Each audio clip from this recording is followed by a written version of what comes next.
where it's the right time to do a great thing. If you're waiting for that perfect moment, that perfect timing, it's not going to happen. You know what you have to do? You have to create the perfect time and the perfect opportunity and the perfect situation.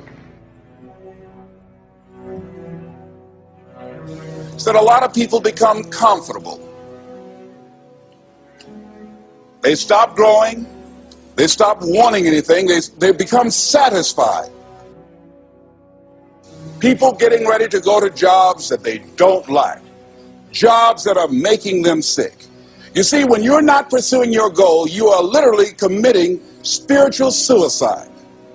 When you have some goal out here that you're stretching for and reaching for that takes you out of your comfort zone, you'll find out some talents and abilities you have that you didn't know you have. When the messenger of misery visits you, what are you going to do? What will keep you in the game?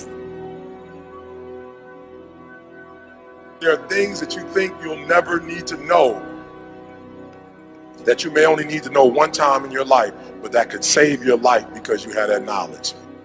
Unless you attempt to do something beyond that which you've already mastered, you will never grow. What is it that you looked at some point in time and you decided that you couldn't do it, that you talked yourself out of it?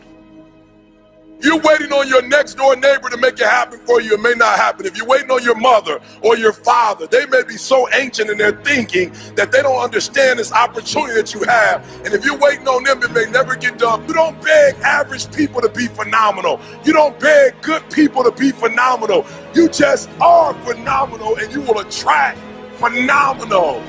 What reason can you remember that you can call on, that you can reach on, that can make you get back up? Find that reason. If you're not where you are, if you're not where you want to be, if you don't have what you want to have, if you're not where you think you should be at this particular place, a sacrifice.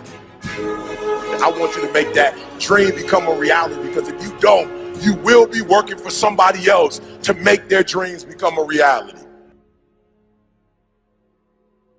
Everybody is against you or don't believe in you no more. And let me tell you something, that's a lonely feeling. It's a lonely feeling, particularly people that you're doing it for. Most people take their greatness, take their ideas to the graveyard with them. Listen to me, if it was easy, everybody would do it. There are people right now who are working who don't want to work. There are people who hate their jobs, but they keep getting up to do it. The wealthiest place on the planet is the graveyard.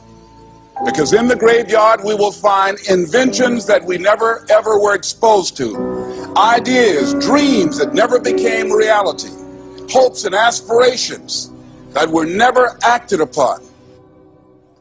Question is, what are you going to do with your time? What drives you? And greatness is a lot of small things done well.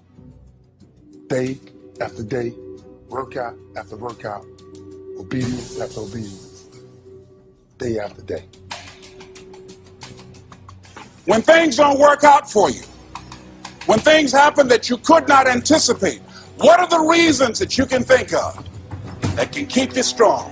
You will never ever be successful until you turn your pain into greatness, until you allow your pain to push you from where you are to push you to where you need to be. Stop running from your pain and embrace your pain. Your pain is going to be a part of your prize, a part of your product. I challenge you to push yourself. See, it's easy to be on the bottom. It doesn't take any effort to be a loser. It doesn't take any motivation, any drive in order to stay down there on a low level. But it calls on everything in you. You have to harness your will to say, I'm going to challenge myself. I mean that what you did last week don't count. Today is the only important day. There are 86,400 seconds in a day, and how you use those are critical. You got 86,400 today, and what you do today is going to cement who you are. Nobody's going to talk about what you did last week. That the biggest enemy you have to deal with is yourself. There's an old African proverb that says, if there's no enemy within, the enemy outside can do us no harm. You have this opportunity of a lifetime. It means absolutely nothing if you don't take advantage of it in the lifetime of this opportunity. I got a saying that when life knocks you down, try and land on your back, because if you can look up, you can get up. If you want a thing bad enough to go out and fight for it, to work day and night for it, to give up your time, your peace, and your sleep for it, if all that you dream and scheme is about it, and life seems useless and worthless without it. See, it's time now. If you want to make this your decade, you've got to start saying yes to your life. You've got to start saying yes to your dreams, yes to your unfolding future, yes to your potential, as opposed to saying no. When you die, die on E. Leave no dream left behind, guys. Leave no opportunity left behind. When you leave this earth, accomplish every single thing you can accomplish. Listen to me, you're going to be here one day, but you'll never get here if you give up, if you give in, if you quit. And finally, guys, you got to want to succeed as bad as you want to breathe.